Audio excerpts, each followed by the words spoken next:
Hello everyone, welcome to my YouTube channel. Today I want to share the CRM components of Business Central. So we have some customers who implemented Dynamics 365 Business Central, and also they wanted to have a customer relationship management system. So at the time, we ever recommended the a customer engagement plan, which is a whole package. You can manage your sales lead opportunities and change it to the order and invoice it from the CRM. And so it's a whole set of customer relationship management solution. But after we implemented both Business Central and the customer engagement plan, so the customer found out for the implementation, they can only focus at the beginning because their employees are not very familiar with the system. So they need to put their effort, they need to focus on one system instead of two. So I think most of customers may have the same issue. So what I recommend, like if you just started your Dynamic 365 journey, and you should start from Business Central first. And there are some customer CRM components, customer relationship management components, CRM components in Business Central. So today, what I'm going to demo to you is the email logging. So it's the functionality in Business Central that you can track your interaction. The salespeople or purchaser of your organization can track their interaction with the customers or vendors. Okay, so first let's start with the setup. And in Business Central, you can go to the assisted setup, and you will see setup email logging here. And you need to have the Exchange administrator's credential in order to set it up. So you go to setup email logging, and because you could see already completed the setup, and I asked our Exchange administrator entered his credential when I set it up. So what you have to do, so I'm gonna just run this again to show you the screen, but I will not run through the whole process because I don't have that Exchange administrator credential here. Okay, so first step, you have to enter the Exchange Online administrator credential here and password. Okay, so then next step, for all the next steps, you just accept the default settings. So you don't do anything else. You just accept all the default settings for all the following steps. Then click on the finish. So what the following steps do is it will create the folders in your Exchange server, and the folders created is called public folder. It's in the public folder, and you will see a structure similar to this. So if you go to the three dots, go to folders on your Outlook, then you could see a structure like this. Under your public folders, you will see after you go through that process will default the email logging folder under the public folder, and then create another two subfolders and the email logging. One is called queue, another one is called storage. For the queue, which means like all the emails like in your inbox, you can copy or move to this queue folder.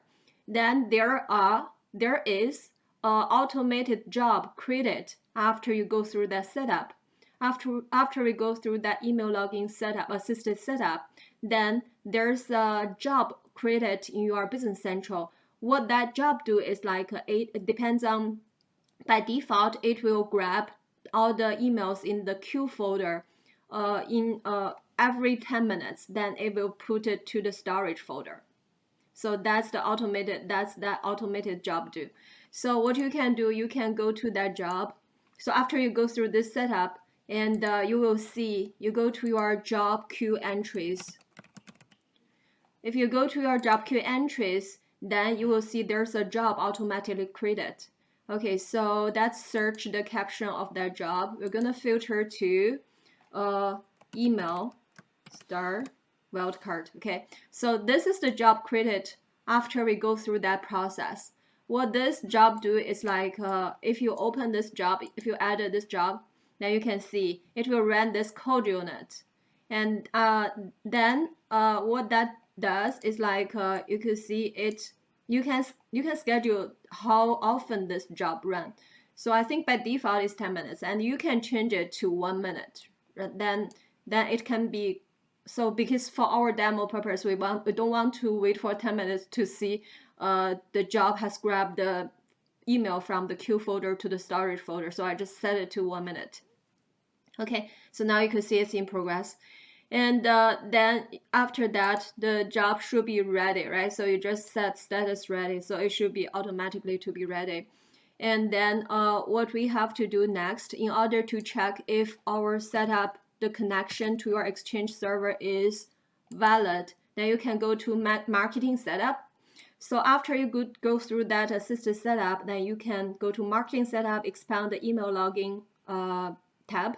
Then you will see your email address, those credentials populated here. Because previously I was the Exchange administrator, so the Exchange administrator's credential will populate here, and then you will see the discovery. This is your account, and then you will see the two folders created. So they're under the public folder, and then email login under this folder. Then you see the subfolder for the queue and subfolder for the storage. And so what you can do to validate if that setup is connection is good or not, you can go to actions, functions, and go to valid email login setup. So this may take a while. Then at the end of this validation, you will see if it will say if your setup, the validation is successful or it failed. So it will give you the validation message after the end of the validation. Okay, so that's way to see that result.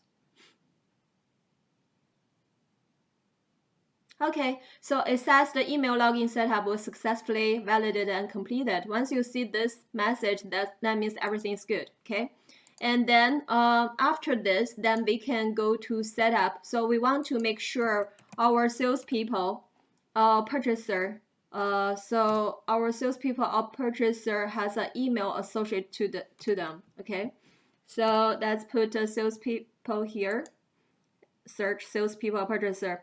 Then, okay, so another reason I do not like the integration between Business Central and the customer engagement plan, which is Dynamic 365 for sales, Dynamic 365 for customer service, because once you set up the synchronization between your Business Central and your Dynamic 365 for sales or customer service, then you could see those contacts, those salespeople, like those salespeople from these are the record synchronized from the Dynamic 365 for sales or for customer service, which the whole package called customer engagement plan. Then you'll see those records synchronized to here, to your Business Central. But if you have the same people here in your Business Central, then some of the records are duplicate. So the issue is like it cannot merge the record. That's a problem. So what we want is like we want the out-of-box functionality. If you see the salespeople exist in Business Central, then merge the record. Don't duplicate them. This is what I do not like, to be honest.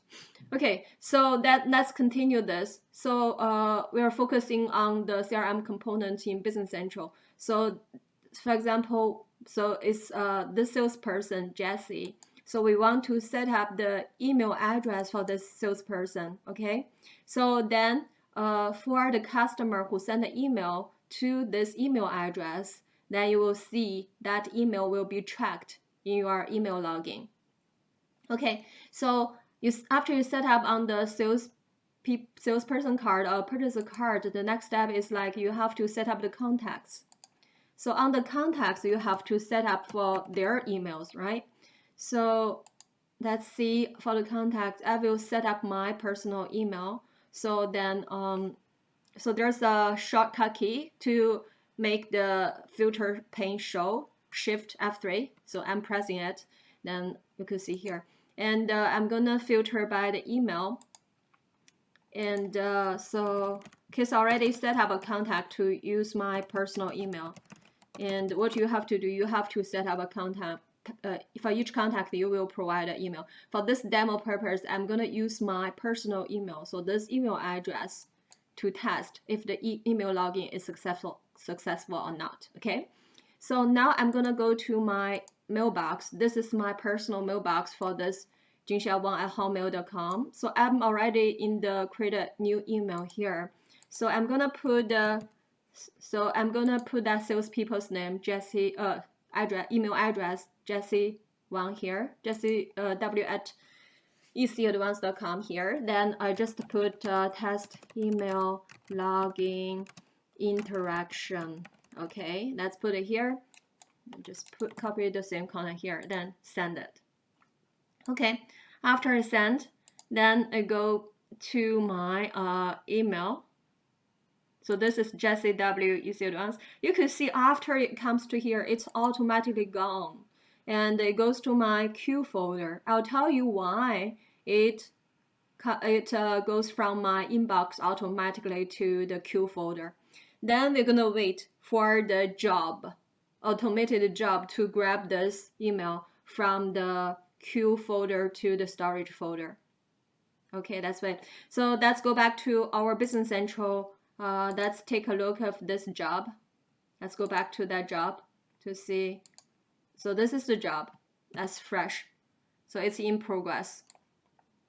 Let's watch this to see if this job can grab this email automatically to the. You see, it's gone. It's gone from the queue folder and it goes to the storage folder. So it's that job is doing its job. Okay, but how the email goes from my inbox to the queue folder directly, that's from your Outlook, the rules you set up in your Outlook. You go to the files, then you go to manage rules and alerts. So I set up a rule. So the rule is saying if it receive an email from my from this customer's email address. So I'm pretending I'm Jesse W at ecadvance.com is the salespeople's email, and this is the customer's email. So I'm telling the system, if you receive an email from this email address, then just move it automatically to the queue folder. So that's why once you see the email arrives to my inbox, then it just goes to the queue folder automatically. And from the queue folder to the storage folder is by the job. That job is doing this job to grab the email from the queue folder to the storage folder. So the reason to put it in the public folder, because the public folder is shared across your organization. Then all the people from your organization, if they go to their public folder, they will see all the interactions in the storage folder. Okay. And another way, so usually we do not go to the public folder to see it. We can usually when you check your interaction with the customer, you can either go to the salespeople card and go to the interaction and go to the interaction log entries, or you can go to the contact. So let's go to the salespeople first. So we go to that salesperson. It's Jesse, and we open the salesperson card. And then we can go to, there's a, let me see, where is it? So actions, no, actually it's navigate, interaction log entries. You go to navigate salesperson's interaction log entries here, okay? And then you will see, so that one is logged from today. So earlier today I already did a test. So you see 2 emails like this. But this is the one I did earlier. And actually, let me see, you can customize the time. So that's personalized. So you can customize to make the more fields. So let's see if we have the time available. Oh, we should have the time available as well. Then you can see. Okay. Good. So you can see because there's a time difference from my Exchange server and my local time. But you can see this one is the earlier test I did. So this one is the one we just did. So there's a few hours time difference, but it's like this was entered to this interaction 4 minutes ago, 52. Now it's 56. Okay, so this is the one we just did. And then we can, if you want to see the email information, the information in the email content, you can click on this yes. So this is the attachment. Okay, then it will open your Outlook Online, OWA. So this is your email actually, and this is the email content. So this is the way how you track the email interaction between you and your customers or vendors, and then check the email content. So, and also this is one way. As I said, you can use the other way. You can go to the contact, and also you can do the same thing on the contact card. You can check the email interaction. Okay, so let's go to. Okay, so this is our contacts. And so for this contact, then you can search, because we search by that email, right? So, because you should know that contact person's name, and then, but I just put my email randomly on one contact card, so I don't remember. So then you can go to check that email interaction. So it's in the navigate functions, actions functions, and navigate contact. So this is the part I don't like, because all this, because I said my YouTube channel wants to be honest.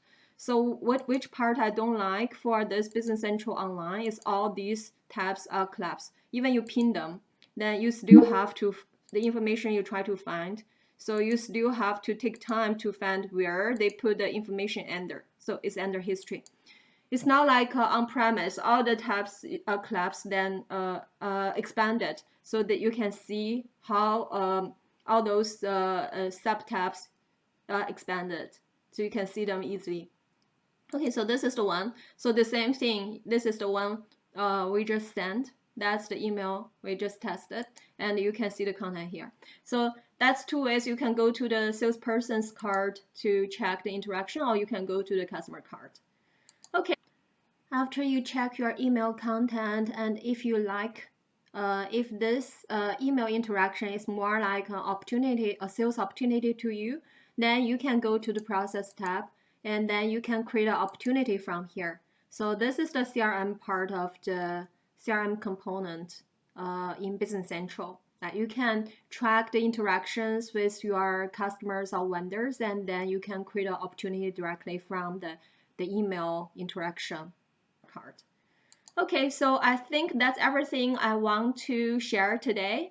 It's just a functionality of Business Central out of the box. Then it's very useful functionality. You can use that to track the interaction between your salespeople or purchasers with the customers and the vendors. Thank you everyone for joining this session. I hope to see you guys again next time.